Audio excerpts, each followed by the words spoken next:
society to help us out in becoming even more educated and smarter when it comes to Turkey, especially.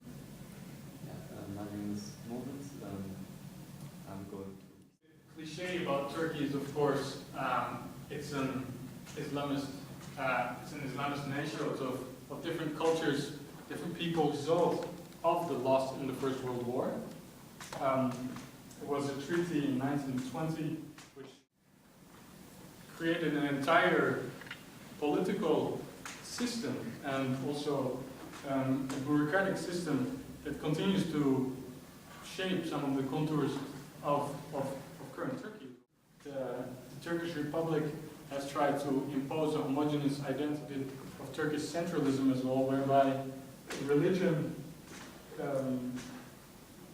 is quite institutionalized in Turkey. Army, or the secular establishment, and the AKP came to log a structural barrier within the Turkish electoral system is, of course, the 10% threshold, division of state and church, in the Turkish case, state and the mosque.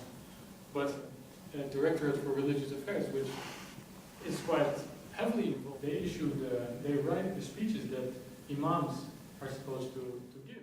It's a very specific formula that was introduced for the Turkish political system.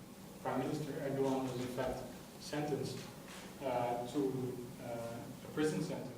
What secularism means in Turkey, that if you say that, okay, well, then you cross the line. One way of describing Turkish current economic position is, as the economists labeled it, Turkey, Europe's China.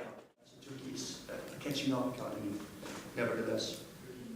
If you want to win the elections, just make sure you spread the right amount of coal, for instance, or the right amount of food, or even refrigerators in the right. The Prime Minister just promised Istanbul a complete new Bosphorus canal. So the Turkish electorate it's really short time. People forget in those crisis years, so it was awarded as well, and same applies for the MHP. Very short question. Atatürk was the former mayor of Istanbul, right? Or Erdogan. Erdogan, sorry. Erdogan, yeah. Right. With which party? Of India, Brazil. So we see a change in our shift in the global change and adapt to the new market circumstances. While the old economies, the developed economies, are still hustling with yes, the Turkish economy is growing rapidly, and many people see opportunities in the Turkish economy.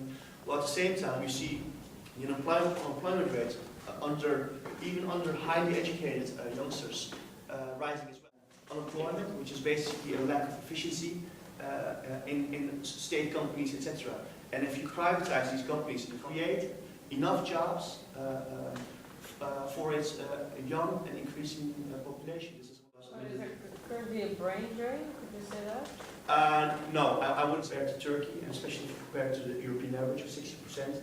A score of 22% is very low to go to the top university, because there's a big difference in quality of education between private universities and state universities. So this is, in fact, even if For Azici is, for instance, the state on board, right? true, but A selection system in Turkey, in high schools and in universities, you have Turkish provinces, you have rural areas and universities there, it drops quite rapidly. But Sabancı, Koç, Bilgi, Bilkent, these are the top private names. to Koç University, Sabancı, you will see the Maseratis and the Ferraris. You can just count them. You actually need to ride a horse to get to your location. So the provinces, they see AKP as, okay, these are our guys, and they're going to help us to improve our living standards.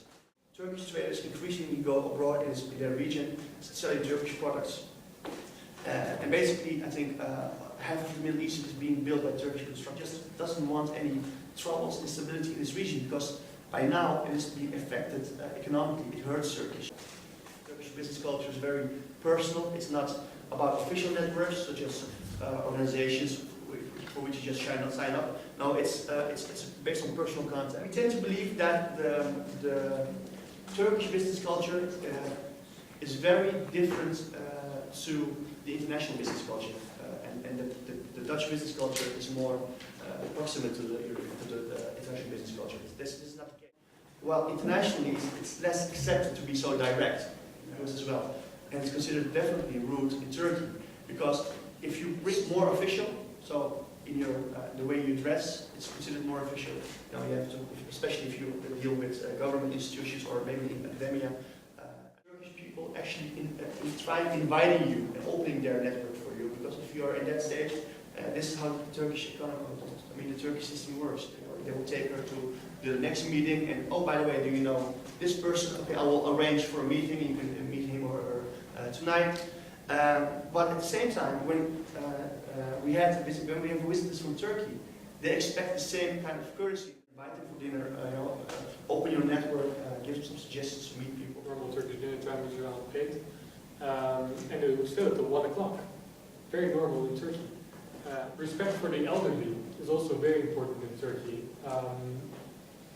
It's helping an old lady across the street. That Turks also are very deferent towards people with a relatively higher status. If they came by, they would stand like this, and really, it's like they're like communication-wise, conflict avoidance is travel to eastern Turkey, to the more rural areas.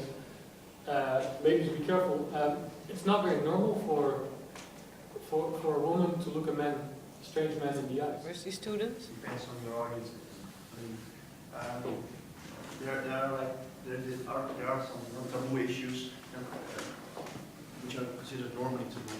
This is more attitude. I think the nationalist reflex is something, as a foreigner, you really have to take into account.